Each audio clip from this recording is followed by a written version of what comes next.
Hello students, कैसे हैं आप सब। उम्मीद करते हैं कि आप लोग बहुत अच्छे होंगे और पढ़ाई भी आपकी चल रही होगी और मस्ती भी आप कर रहे होंगे।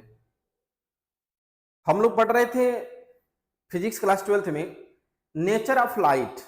नेचर ऑफ लाइट उसमें हम लोग देखे थे प्रीवियस लेक्चर में हाइजेंस के प्रिंसिपल पे रिफ्लेक्शन ऑफ लाइट का एक्सप्लेनेशन। आज हम लोग देखेंगे कि रिफ्रैक्शन ऑफ लाइट कैसे वर्क करता है और उसका एक्सप्लेनेशन जो है यानी रिफ्रैक्शन ऑफ लाइट का एक्सप्लेनेशन जो है हम लोग हाइजेंस के सेकेंडरी वेवलेट्स के थियरी के बेस पे करेंगे। क्योंकि रिफ्लेक्शन और रिफ्रैक्शन ये दोनों टॉपिक ऐसे हैं कि उसमें से एक आपके बोर्ड एग्जाम में आना ही है, चाहे जो भी बोर्ड हो, सीबीएसई बोर्ड हो, यूपी बोर्ड हो, बिहार बोर्ड हो, कोई भी स्टेट बोर्ड हो, एक क्वेश्चन आपका हाइजेंस के प्रिंसिपल के बेस पे आना ही आना है। तो आइए हम लोग देखते हैं बिना समय नुकसान किए हुए कि explanation of refraction of light Huygens theory of secondary wavelets. तो रिफ्रैक्शन सबसे पहले हम जान लेते हैं। रिफ्रैक्शन में आप पढ़े होंगे कि जब लाइट की rays one medium to another medium में जाती है तो अपने पथ से बेंड हो जाती है। यानी इसका मतलब है कि जब light one medium to another medium में जाती है तो उसकी स्पीड चेंज हो जाती है, उसकी वेवलेंथ चेंज हो जाती है, लेकिन फ्रीक्वेंसी चेंज नहीं होती है। तो जब लाइट की rays one medium to other medium में जाती है तो अपने मेन पथ से बेंड हो जाना ही रिफ्रैक्शन ऑफ लाइट कहलाती है। और रिफ्रैक्शन ऑफ लाइट के लिए आप दो रूल्स पढ़े थे, जिसमें दूसरा आपका था Snell's law, sine i upon sine r equal to constant, या इसी को लिखते थे 1n2, यानी refractive index of first, refractive index of second medium with respect to first medium. तो हमको यही प्रूव करना है, हाइजेंस के प्रिंसिपल से यही हमको प्रूव करना है कि sine i upon sine r equal to 1n2 wave front से भी होता है। ठीक है, तो सबसे पहले हम ले लेते हैं क्या है, एक मीडियम यानी एक सरफेस ले लेते हैं। सबसे पहले क्या ले लिया जाए, एक सरफेस ले लिया जाए। ये सरफेस मान लेते हैं क्या है, ये आपका एक्स डैश एक सरफेस है। ठीक है, इसको मान लिया जाए कि ये दो मीडियम है, ये पहला मीडियम है, मीडियम फर्स्ट इसको ले देते हैं, मीडियम फर्स्ट, और ये मीडियम सेकेंड है। ये दो मीडियम है। ठीक है, यह मीडियम रेयर मीडियम मान लेते हैं और इसको हम डेंसर मान लेते हैं। ये दो मीडियम हो गए, दोनों मीडियम को क्या कर दिया, एक सरफेस ने अलग अलग कर दिया। ठीक है, अब हम मान लेते हैं कि एक plane wave front, plane wave front, plane wave front का मतलब मान लीजिए कि एक ए प्लेन वेव फ्रंट हो गया, ये प्लेन यानी समतल तरंगाग्र हो गया, जो कहीं से ऐसे आ रहा है, ऐसे आ रहा है। ठीक है, तो मान लेते हैं कि एक प्लेन वेव फ्रंट जो है, एक प्लेन वेव फ्रंट, ये प्लेन वेव फ्रंट है, ये प्लेन वेव फ्रंट P और Q, ये प्लेन वेव फ्रंट कहीं से ऐसे आ रहा है, ये प्लेन वेव फ्रंट कहीं ऐसे आ रहा है, आके ये पॉइंट ए पर स्ट्राइक किया। समझिएगा चीज को, ये प्लेन वेव फ्रंट आके ऐसे इस प्लेन पर स्ट्राइक किया। जहां स्ट्राइक करेगा वहां क्या करेंगे, एक नॉर्मल ड्रा करेंगे आप, एक नॉर्मल, नॉर्मल मान लेते हैं, चलिए इसको ये एम हो गया और ये आपका एन हो गया। अब जहां स्ट्राइक करता है तो इंसिडेंट रेज और इसके बीच का एंगल ये क्या हो जाएगा, आई। अब यहाँ पे एक चीज देखिए, चूंकि फ्रंट ऐसे आके स्ट्राइक कर रहा था, इसके लिए एन नॉर्मल हो जाएगा, यानी इसका मतलब ये भी क्या हो जाएगा, आई हो जाएगा। यह एक मीडियम के लिए काम पूरा हो गया कि यानी लाइट की रेज ऐसे आई, ऐसे आई, ऐसे, यानी ये बेफ्रंट है, ध्यान दीजिएगा, ये समतल बेफ्रंट ऐसे आके स्ट्राइक की। ठीक है, अब स्ट्राइक करने के बाद चूंकि एक मीडियम हो गया, अब मान लेते हैं कि इस मीडियम में लाइट की जो स्पीड है, यहाँ पे एक चीज ध्यान रखने वाला है कि ये जो लाइट है ये टी इक्वल टू जीरो पर जब स्ट्राइक किया, कब किया, टी इक्वल टू जीरो पर है, ये ए है और इसको मान लेते हैं बी, जो ए वेव फ्रंट है इसको हम बी नाम दे देते हैं। चलिए ये क्या हो गया, बी हो गया। ठीक है, और इस मीडियम में जो इसकी स्पीड है, इस मीडियम में जो स्पीड है वो मान लेते हैं कितना, v1, क्या है, v1 स्पीड से, या कि स्ट्राइक जो किया इसमें किससे है, v1 स्पीड से आया है और t इक्वल टू जीरो पे स्ट्राइक किया। अब हम मान लेते हैं कि t समय में, अब चूंकि जहां स्ट्राइक किया आपको पता है कि ये आगे बढ़ते हुए चला जाएगा और ये पॉइंट ए जो है यानी ये जो समतल है, अब इस पे सेकेंडरी वेवलेट्स, आप जानते हैं कि प्रत्येक वेवलेट्स यानी प्रत्येक वेव फ्रंट एक नए सोर्स का काम करता है, और वहां से एक नई तरंगें निकलती है, यानी नई वेव्स निकलती है, जिसको सेकेंडरी वेवलेट्स कहते हैं। तो इस ए से भी एक नई तरंगें निकलेगी, हर पॉइंट से टच करते हुए आगे की तरफ बढ़ेगा, ऐसे बढ़ेगा आगे की तरफ, और एक नई सेकेंडरी वेवलेट्स भी निकलेगा। इसका मतलब है कि मान लेते हैं कि अगर t इक्वल टू 0 पर ए आपका यहाँ स्ट्राइक किया है, तो t टाइम में आगे की तरफ बढ़ते हुए, t टाइम में आगे की तरफ बढ़ते हुए, यानी कितना डिस्टेंस हो जाएगा, v1t। ये देखिएगा ये 90 डिग्री यहां बन रहा है।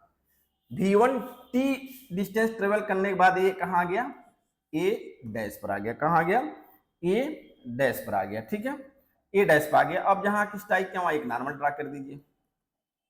ठीक है, a डैश हो गया।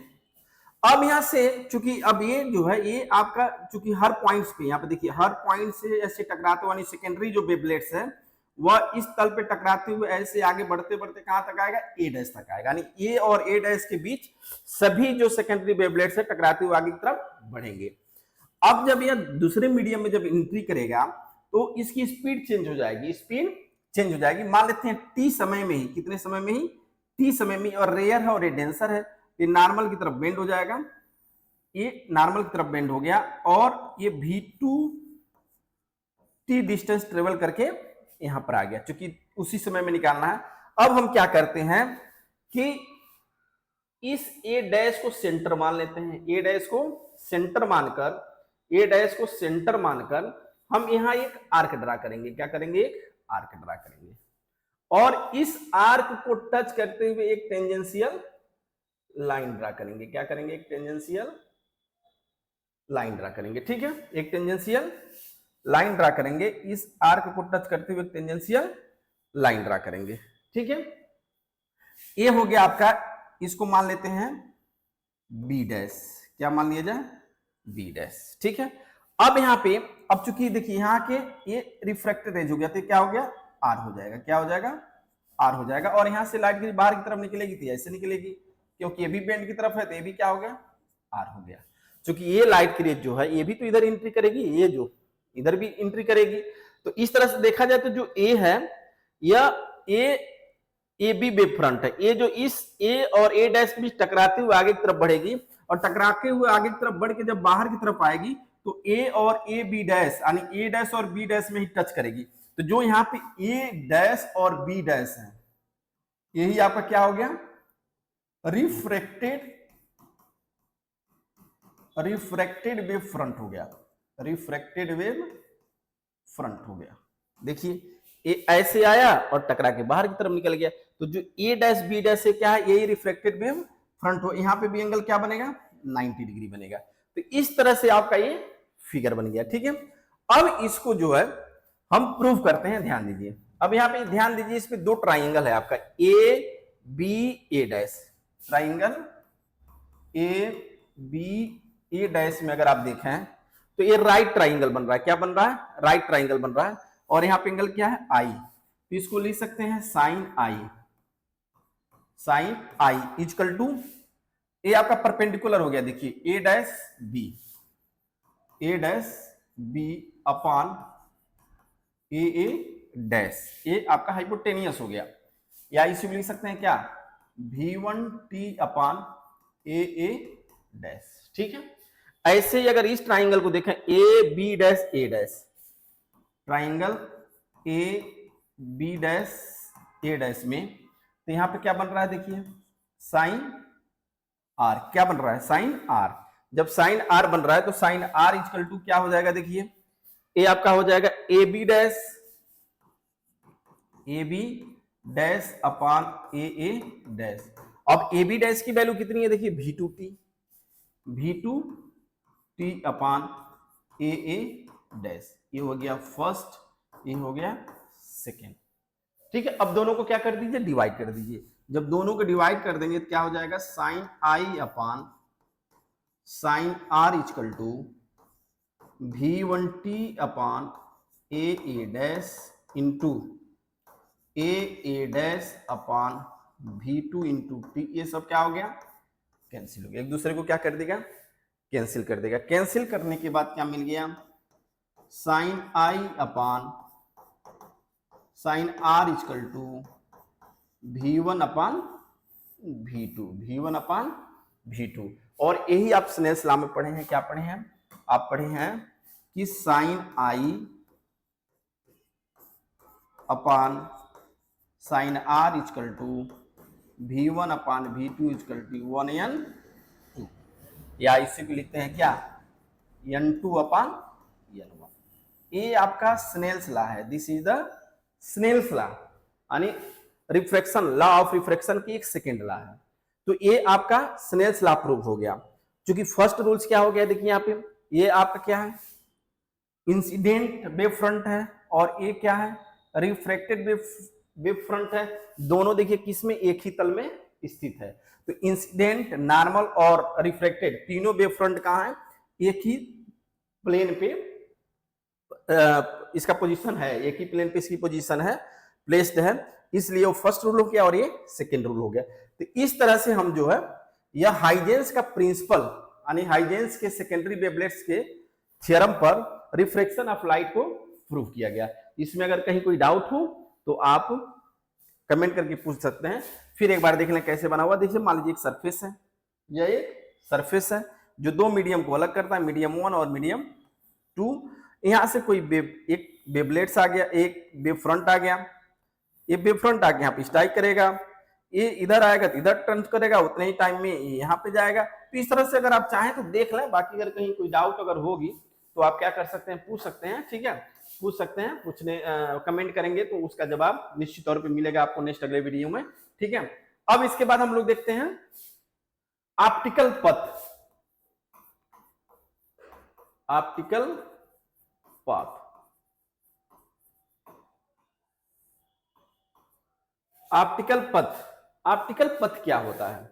जैसे मान लीजिए कि कोई अगर लाइट की रेज है, लाइट की रेज है, लाइट की रेज अगर मान लेते हैं किसी मीडियम में डी डिस्टेंस, किसी मीडियम में जो डी डिस्टेंस कवर करता है, और अगर उस मीडियम का रिफ्रैक्टिव इंडेक्स कितना है, म्यू है, तो म्यू इंटू डी को क्या कहते हैं, ऑप्टिकल पथ कहते हैं। क्या कहते हैं, ऑप्टिकल पथ, म्यू इंटू डी, यानी उस मीडियम में चला गया डिस्टेंस और उस मीडियम के रिफ्लेक्टिव इंडेक्स के मल्टीपल को क्या कहते हैं, ऑप्टिकल पथ, म्यू इंटू डी। अब इसका हम डेरिवेशन करते हैं। जैसे मान लीजिए कि अगर एक लाइट की रेज है, एक लाइट की रेज है किसी मीडियम में, किसी मीडियम में जिसका रिफ्लेक्टिव इंडेक्स म्यू है या एन है, जो भी मान सकते हैं, म्यू मान लें, म्यू है, और वह डी डिस्टेंस भी स्पीड से चला, तो उसका जो टाइम होगा कितना होगा, टी इजकल टू,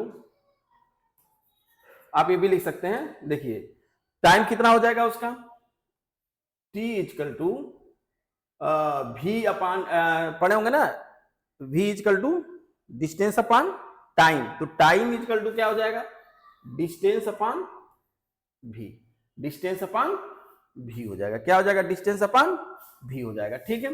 ये हो गया आपका फर्स्ट। ये किसी मीडियम में, किसी पर्टिकुलर मीडियम में अगर कोई लाइट की रेज डी डिस्टेंस चल रहा वी स्पीड से, तो वह डिस्टेंस को कवर करने में लगा समय कितना हो जाएगा, T equal to D upon V. अगर ऐसे ही जो लाइट है, लाइट वो किस में चला है, उतने ही समय में वैक्यूम में चला है, किस में चला है, वैक्यूम में चला है, तो क्या होगा, अगर वैक्यूम में चलता है उसी टाइम टी में, और वह डिस्टेंस कितना चलता है, डी चलता है, और स्पीड क्या हो जाएगी उसकी, सी हो जाएगी, आपको पता है वैक्यूम में, तो टी इक्वल टू क्या हो जाएगा, उसको हम लिख सकते हैं डी अपान सी। ये हो गया 2। अब यहाँ पे एक देखिए, मीडियम में भी टी समय में भी चला और इसमें भी टी समय में चला, तो समय तो दोनों सेम है, तो इसलिए इसको क्या लिख सकते हैं, D upon V equal to D upon C, ठीक है। अब यहाँ पे इसको आप चाहें तो क्या लिख सकते हैं, इसको लिख सकते हैं डी अपान, इसको लिख सकते हैं D upon D equal to C upon भी, सी अपान भी। अब यहां पे देखिए, ये speed of light in vacuum और speed of light in medium, इसको हम क्या लिख सकते हैं, D upon D equal to, इसको लिख सकते हैं म्यू, या डी इक्वल टू क्या हो जाएगा, म्यू इंटू डी। यही आपका ऑप्टिकल पथ हुआ, यही ऑप्टिकल पथ। इसका मतलब ये हो गया कि अगर कोई लाइट की रेज किसी मीडियम में टी समय में जितना डिस्टेंस ट्रेवल करती है, उतने ही समय में वह लाइट वैक्यूम में कितना डिस्टेंस ट्रेवल करेगी, वही उसकी ऑप्टिकल पथ कहलाता है। जैसे देखिए ये क्या था, किसी मीडियम में चल रहा है, एक कोई मीडियम है, कोई स्पेसिफिक माध्यम मान लिया गया, जैसे वाटर मान लीजिए, उसमें डी डिस्टेंस v स्पीड से चला तो t equal to D upon v हो गया।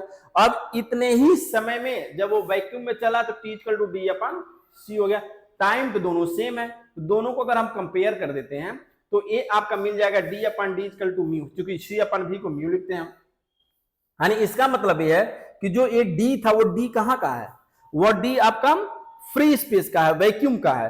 तो फ्री स्पेस में या वैक्यूम में जो चली गई डिस्टेंस है d, वही मी इंटू डी के इक्वल होता है, D equal to mu into D, और इसी को क्या कहते हैं, ऑप्टिकल पथ कहते हैं। हमें लगता है चीजों को आप समझ गए होंगे, ठीक है। उसके बाद इस चैप्टर का लास्ट हेडिंग है कि जब लाइट की रेज किसी अन्य मीडियम से अदर मीडियम में जाती है तो आपको पता है कि उसकी वेवलेंथ चेंज हो जाती है, वेवलेंथ चेंज हो जाती है, स्पीड चेंज हो जाती है, लेकिन फ्रीक्वेंसी चेंज नहीं होती है। तो यानी जब light rays goes one medium to other medium, तो फिर क्या इफेक्ट होता है, तो क्या चेंज होता है। तो आप जानते हैं कि अगर मान लीजिए कि अगर किसी मीडियम, दो मीडियम है, ये दो मीडियम है, इसमें इसकी स्पीड v1 है, इसमें क्या है v2 है, इसका वेवलेंथ λ1 होगा, इसमें λ2 है, ठीक है, λ2 है मान लेते हैं, इसको हम ऐसे कर देते हैं, ये λ1 है और ये λ2 है, जबकि फ्रीक्वेंसी क्या होगी, सेम होगी। यानी जब लाइट की rays one medium to other medium में जाती है तो क्या नहीं चेंज होता है, फ्रीक्वेंसी। अब यहाँ पे अगर इसका रिफ्रैक्टिव इंडेक्स n1 है और इसका n2 है, तो हम क्या लिख दें, n1 इक्वल टू क्या लिख सकते हैं बताइए, आप पढ़े हैं, क्या पढ़े हैं, c अपान v1, और n2 इक्वल टू क्या पढ़े हैं, c अपान v2। अगर दोनों को डिवाइड कर दो तो n1 upon n2 equal to क्या हो जाएगा बताओ, v2 अपान v1, या इसी को क्या लिख सकते हैं, n2 upon n1 equal to क्या हो जाएगा, v1 अपान v2, ठीक है। अब यहाँ पे अगर ये देखो, ये तो आपका फार्मूला मिल गया सिंपल सा। अब इसी को अगर हम चाहें तो क्या कर सकते हैं, अगर ये v1 को क्या मान लें, फ्री स्पेस c, और v2 को क्या मान लें कि एक स्पेसिफिक मीडियम v, और n2 को क्या मान लिया जाए n, ठीक, n1 क्या हो गया, एयर का 1 होता है, तो n इक्वल टू क्या हो गया, c अपान v। अब यहाँ पे चूंकि फ्रीक्वेंसी क्या होती है, चेंज होती है, फ्रीक्वेंसी चेंज नहीं होती है, जबकि वेवलेंथ चेंज होता है। तो आप पढ़े होंगे v f लैम्डा में जो रिलेशन होती है v equal to f into lambda. तो इस अगर मान लीजिए कि इसमें अगर जो c में है यानी एयर में वेवलेंथ लैम्डा है, और मीडियम में जो है वो क्या है, लैम्डा डैश है, तो इसको हम क्या लिख सकते हैं, n equal to f into lambda upon f into lambda dash, f से f कैंसिल, यानी लैम्डा डैश इक्वल टू क्या हो गया, लैम्डा अपान n। मतलब ये है कि जब फ्री स्पेस से किसी मीडियम में आता है तो उसकी वेवलेंथ लैम्डा डैश हो गई, या lambda equal to lambda upon n। तो क्या इफेक्ट पड़ रहा है, अगर n मान लेते हैं क्या हो गया, n अगर 1 से अधिक है, n की वैल्यू 1 से अधिक अगर आ रहा है तो लैम्डा डैश क्या होगी, डिक्रीज होगी, क्या होगी, lambda is less than lambda होगा, ठीक है, लैम्डा डैश क्या होगा, लेस देन होगा। मतलब यह है कि जब लाइट की rays one medium to other medium में आती है, रेयर से डेंसर में आएगा, तो उसकी वेवलेंथ क्या होगी, डिक्रीज होगी, क्या होगी, डिक्रीज होगी, ठीक है। तो ये आपका वेवलेंथ चेंजिंग हो गया कि when light goes one medium to other medium, तो क्या चेंजिंग होगी, तो उसकी वेवलेंथ क्या होगी, रेयर से अगर डेंसर में आएगा तो उसकी वेवलेंथ डिक्रीज होगी, और डेंसर से जब रेयर में जाएगा तो वेवलेंथ इंक्रीज होगी। मतलब ये है, ठीक है। तो ये वेवलेंथ आपकी इसकी वैल्यू क्या होगी, चेंज होती रहेगी, ठीक है। तो इस तरह से चैप्टर आपका कंप्लीट हुआ। बाकी इसके बाद फिर मिलते हैं हम लोग इंटरफेरेंस ऑफ लाइट के साथ। वीडियो अगर आपको पसंद आए तो चैनल को लाइक शेयर और सब्सक्राइब करें। धन्यवाद।